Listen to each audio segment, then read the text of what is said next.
making a party banner and they will know exactly what you mean, but tell them you're making a wall flag and they might question your creativity a little bit. Yet this single version of the party pennant is just picking up steam. It's a blank canvas for monograms, simple imagery, or a spunky saying. It's usually strung with a dowel and embellished with a tassel or two. The wall flag fills a small corner on its own, or it can play part of a gallery grouping, making it a favorite fabric project nearly anyone can tackle, according to Georgana Hall. Great to have you here this morning. Thank you. You've spotted this shape as the rising star, no pun intended, in creative circles. So what's with the wall flag? Why do we love it? I love it because it's different than a party banner. I love party banners, but this is just a different shape, adds a different flair, and I love that you can make it large and have it be single, or scale it down a little bit and still have it be a banner, but have it be different than the party banner. Yeah, the party banner is not going anywhere. That's a staple. It's a classic in party decor and DIY, but I like the idea of blowing this shape up. It's more substantial, makes a little bit more of a statement maybe. It does, yes. Show us some of the projects you've been working on then. So I have a couple here where I have put them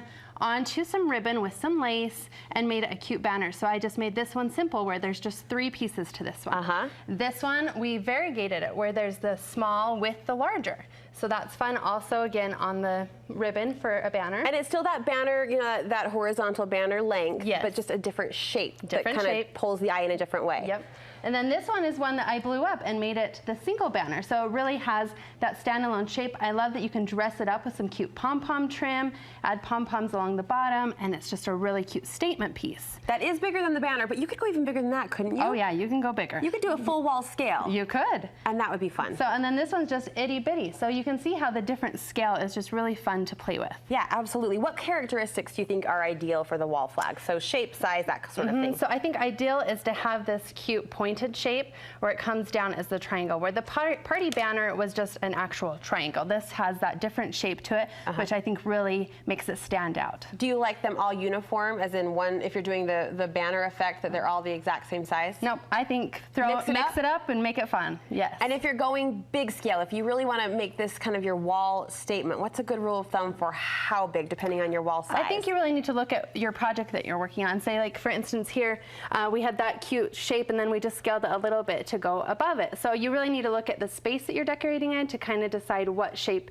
and how big you want to make it. So you could play with multiple applications. Absolutely. The party banner effect with the wall flag, and then the bigger wall flag filling up the space up top. What would you say is the hardest part of this project? So I would say the hardest part, if you're DIYing this yourself, is to find what you want in the center.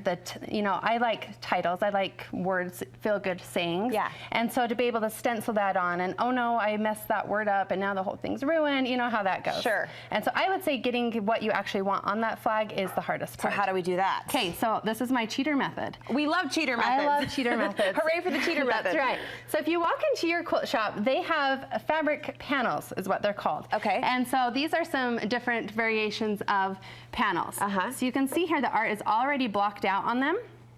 Oh, it's done for you. It's done for you. And so I looked at this and I went, oh my goodness, that would make the cutest banner. And so you can see here, this is the panel, and then behind me are the projects of where I cut those into the shape of that wall flag and then sewed it together to make the banner.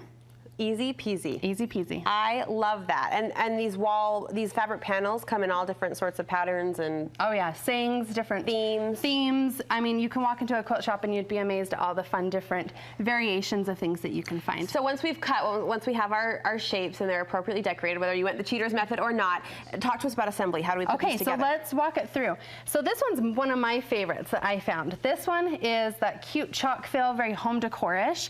And so I liked that there's lots of different sayings on this one. Isn't fabric getting fun? Oh, it's so fun. And there's even the distressing on it. Yeah, I was looking over a whole newspaper line, like a throwback 1960s newspaper print line, and I just thought, how fun with the words already on there for you. So that's already on there. So then there are these templates that you can buy to make it even easier. Okay. So all I had to do is I wanted the medium shape. I line it up on that panel, and then I just take my rotary cutter, and I like that you can see through this ruler so you can see exactly where your saying's going to be in the center, which, like I said, is the hardest part, right? That was an on-purpose feature of these stencils that you can see right through. And then all you have to do is just take your rotary cutter, and I'm using a rotating one, which makes it, you know, once again, even easier. What is this? It's a rotating cutting mat.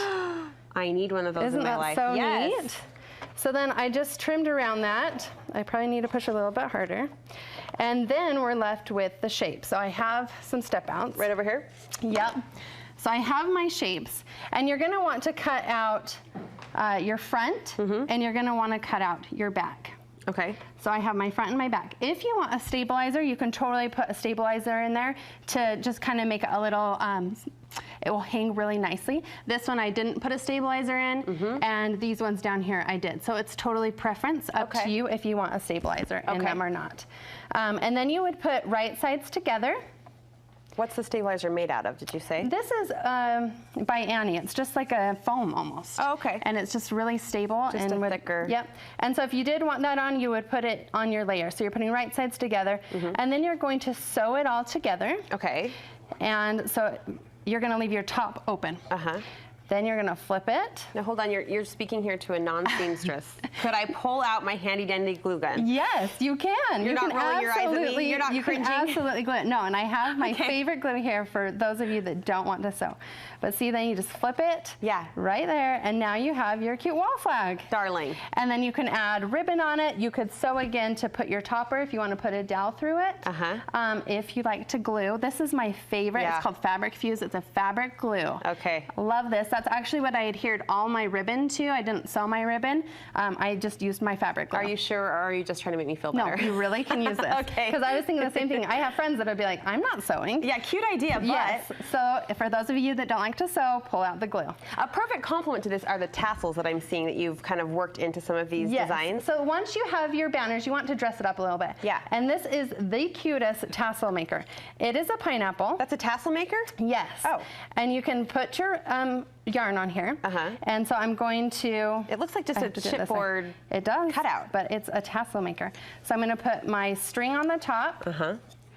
Put it through, and then I can start by getting my yarn. Here, you hold that for me. Okay, yes, I can hold. And I can then do that. you start at the bottom. And you just wrap it around to make your tassel, okay? So I'm just gonna make a small one. So the more layers you put, the thicker your tassel is gonna be.